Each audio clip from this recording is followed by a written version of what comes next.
Imagine standing at a crossroads, not just, once in a while, but daily, maybe even hourly.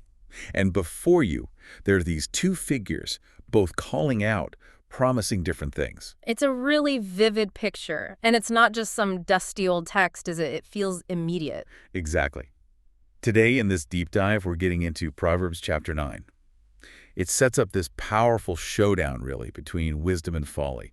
We're looking at it through our sources, particularly one called Proverbs 9, Wisdom's Call versus Folly's Seduction. Right. And what the sources really highlight is that chapter 9 isn't just another piece of Proverbs. It's more like the grand finale of the whole introduction to wisdom in the book. The final call. Yeah, almost like a final appeal. It sets the stakes, right from the start, making it clear what's really on offer for you. Okay, so our goal today, our mission, is to really unpack these two figures, wisdom and folly. Look at their characteristics, how they invite people in, and importantly, the consequences. We want to help you hear their voices more clearly in your own life, figure out what they're really offering versus what they demand. Sounds good. Where do we start? With wisdom. Let's do that. Verses 1 through 6, the call of wisdom. And what strikes me immediately is, like we said, she's not abstract. She's doing things. Definitely. The sources point this out. She builds, she prepares, she even sets a table. It's very active language. And her house built on 7 pillars. What's the significance there? The sources mention it. Yeah, 7 is often symbolic in these texts. It points towards completion, maybe perfection. Our sources connect it to divine completeness and unshakable truth. Unshakable truth. So it suggests her foundation is solid, lasting, not temporary. Exactly. And think about how she makes her call. She doesn't whisper in corners. No, she calls aloud from the highest place in the city. Right, making it really clear she is not hiding. She actually wants to be found. There's an openness there. And who is she calling to? It's specific, isn't it? It is. The text says the simple. And our sources clarify this doesn't mean stupid or unintelligent. Okay, so what does simple mean here? More like unformed. Maybe easily swayed, someone who hasn't quite chosen a firm direction yet. They're receptive, open to being guided. So she's actively seeking those who are maybe a bit lost, looking for real direction. That seems to be the idea. It's quite proactive. And the invitation itself is so direct. Come, eat what I've prepared. Drink deeply of what I've mixed. It sounds like more than just a meal. Oh, absolutely. The sources stress this isn't just about physical food, it's spiritual nourishment. Yeah. A feast of understanding. A feast of understanding. That really contrasts with how we often consume information today, doesn't it? Quick bites, superficial stuff. Totally. This is about deep sustenance, something that changes your way of being, not just fills a momentary gap. And it's framed as a loving act, right? The sources emphasize that. Very much so. It's an intervention, but a loving one. She says, leave your simple ways and live. It's not condemnation. It's guidance. Walk in the way of insight. Precisely. An invitation to a different quality of life, deeper, more meaningful, a fundamental transformation. Okay, so we have this really generous, open invitation from wisdom, but then the tone shifts a bit, right? Yeah. Verses 7 through 12, there's a warning. A very clear boundary is drawn. It's about correction and who can actually receive it.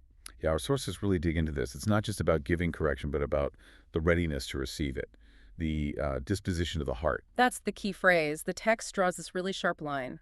Don't waste your correction on mockers, they'll insult you. Okay, so don't bother with them. Essentially. But contrast that. Rebuke the wise, and they will thank you. It shows two completely different postures. Humility versus pride. Exactly. Are you humble enough to learn, to grow, even when it's uncomfortable, or are you too proud, too certain to listen? The wise person sees correction as valuable. The mocker rejects it.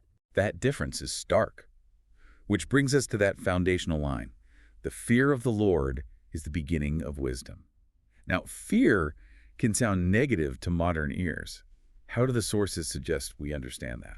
That's a really important question, and the sources are pretty clear. It's not about being terrified in a, cowering sort of way. It's more about a profound reverence, a deep awe, something that fundamentally reorients your perspective towards what's ultimately true and real. So like a respect that grounds everything else. Yes, that's a good way to put it. It's the starting point, the principle from which real insight flows.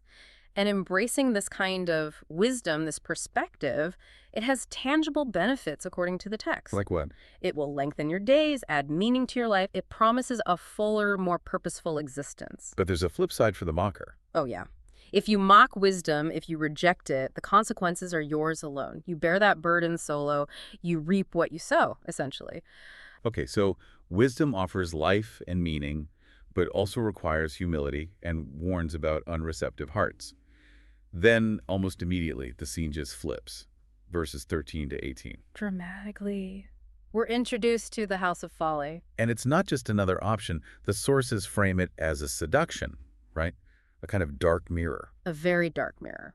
Folly's characteristics are listed as loud, seductive, ignorant, quite the contrast to wisdom's preparation and solidity. And she mimics wisdom, too, sitting in the highest place in the city, trying to grab attention just like wisdom does. It's a deliberate parallel. She's competing for the same audience. What do the sources say about Folly's character in this shift? Well, what's really chilling is that she calls out to the same people, the simple, the unformed, those looking for direction. So she targets the vulnerable. Precisely, and her invitation sounds appealing on the surface. Stolen water is sweet. Food eaten in secret is delicious. The allure of the forbidden. Exactly. Our sources unpack this. She's offering secrecy, indulgence, rebellion, things that can seem thrilling, exciting. Like a shortcut. Or something illicit. Both, maybe. It taps into that desire for instant gratification, for breaking the rules, for getting away with something. Think about how appealing easy or secret can sound compared to wisdom's call to leave simple ways and walk a path of insight. Yeah, insight sounds like work. Yeah. Stolen water sounds easy. But then comes the brutal reality check in the text. Right. Little do they know the dead are there. That's stark. It's incredibly stark. It completely shatters the illusion folly creates. So her feast isn't really a feast at all. Not in the way wisdom's is. The sources say folly's table is a trap. Her whole setup, her house, is described as a grave. A grave. Wow. So the thrill, the secrecy, it leads directly to ruin. Inevitably. Destruction. It's the polar opposite of the life, the meaning, the depth that wisdom offers. It's a serious warning about chasing those superficial thrills. So wrapping this up, thinking about the whole chapter, what's the core message we should take from this deep dive into Proverbs 9? Well, as we noted at the start, the sources frame it as the final call of the introduction to wisdom. It really crystallizes the choice. Yeah, that imagery is powerful. 2 women, 2 houses, 2 voices, 2 futures. It lays it all out. And ultimately, it boils down to one decision for each person.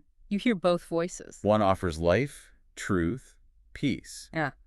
But you need humility to accept it. Right. And the other offers that immediate thrill, that feeling of rebellion, maybe secrecy. But the sources are clear, and the text is clear. It ends in destruction. That choice is constantly present, isn't it? Every day, in small ways and big ways. So maybe the final thought for you listening is this. Which of these voices, wisdom or folly, echoes more in the choices you face day